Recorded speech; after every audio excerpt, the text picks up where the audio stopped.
For 57 miles, continue straight. Heading east, back out to Calgary, leaving Canmore this morning, cloudless, so good time to go.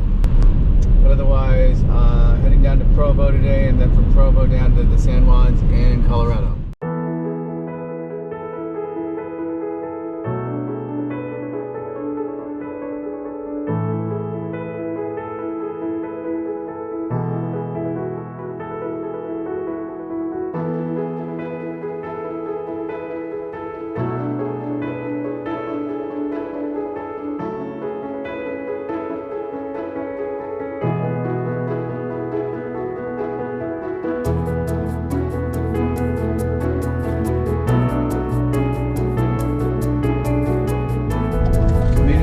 Crossing, although I had to go through some weird X-ray thing.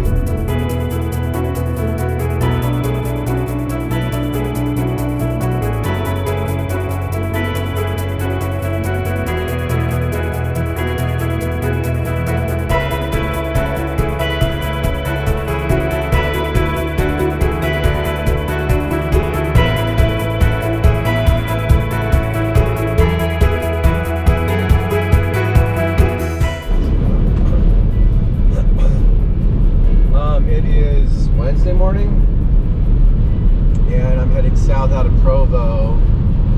Looks like Apple Maps wants me to take Highway 6, which I think is a cutoff to Green River. This is going to throw me out in the middle of nowhere.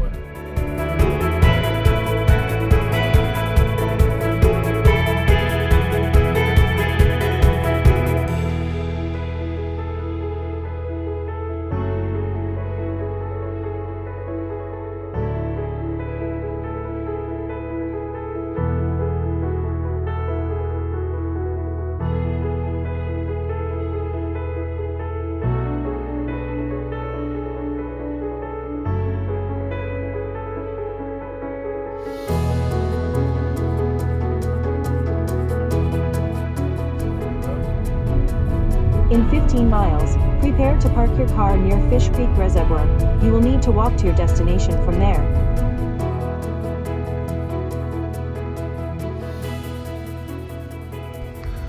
Just finished setting up camp in the Silverjack Reservoir area.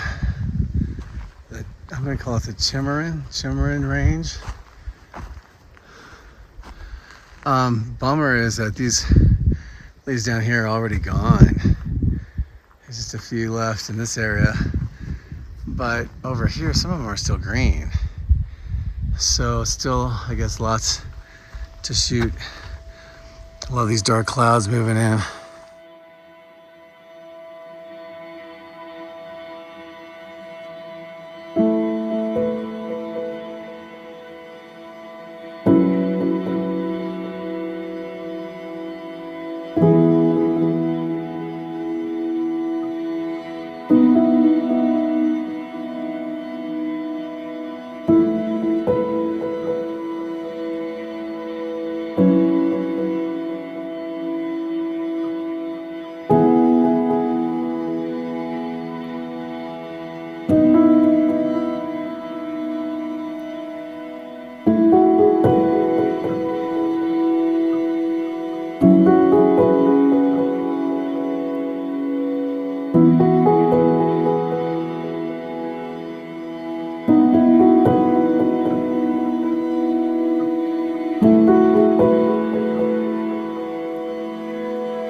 There's something magical about the San Juan Mountains in Colorado, especially in the fall.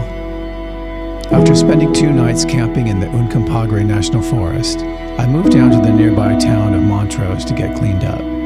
My photography buddy, Greg Boryton, joined me on October the 1st, and we spent some time shooting together as we made our way up the dirt roads winding through the incredible valleys scattered throughout the San Juan Mountains.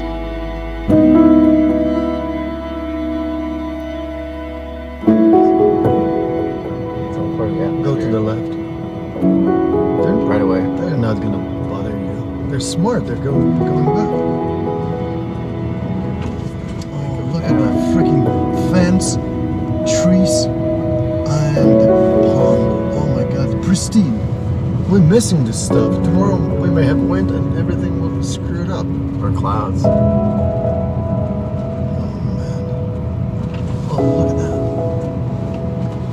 Like, literally is like everywhere I look, there's like color and no, it's just creativity, you know what I mean? You can create some beautiful, amazing shots on left and right. So yeah, go to both places. This looks freakishly good too. Yeah. Yeah. Yeah. You can yell at me if you want to stop. I'm not seeing anything I just think yet. there might still be some mist because the clouds are still hanging up above. Look at this, the road is mystified. Mystified? Mystified. There? Yeah, it's more evergreens than You went there already? Oh, I've been all over this place. Look at that. Look at those yellow patches up there.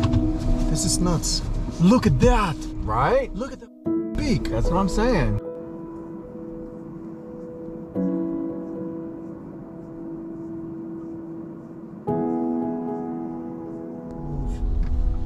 Bad road. Bad road.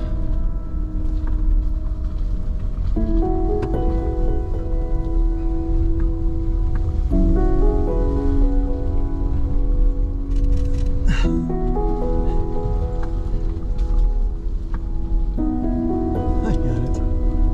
Shit, this is nice. I love everything you're doing.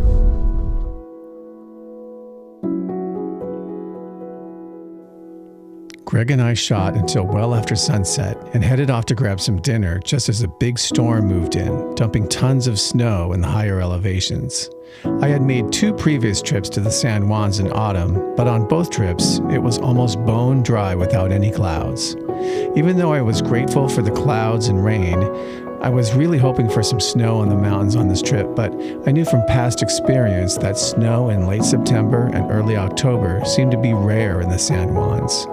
We had already seen snow on the peaks on Saturday, October the 1st, but the new storm dumped what looked to be a foot of new snow at a much lower elevation, and we couldn't wait to get out and shoot. Spectacular conditions this morning. Coming up on Last Dollar Road, we got mist, we got sun's gonna break out maybe in a little bit. There's some blue patches, stormy clouds, lightning. All this stuff is so good.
morning of October 3rd, I finally set off for home after driving over 12,000 miles in 34 days.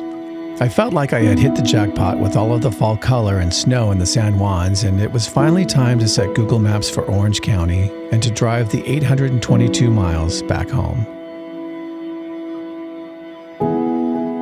As I drove north to the I-70 and west to the I-15 in Utah, I couldn't help but be grateful for the opportunity to get out and shoot after 34 years of teaching. The first chapter of my retirement was in the books, and what an amazing chapter it was. From the coast of British Columbia to Denali, down through the Yukon to the Canadian Rockies, and finally to the beautiful San Juan Mountains. The trip had been a dream, and had gone by all too quickly. The Sienna had held up like a champ, and I made it back home after 13,000 miles without a single problem on the road. I was looking forward to trips to the Dolomites in Italy later in October, followed by a trip to the Lofoten Islands in Norway in January. But for now, it was time to upload my photos and videos, catch up on some badly needed sleep, and start planning the next adventure. Before ending this final episode of the epic fall color photography road trip, here's a look at just a few of the photos I took in Colorado over that amazing week.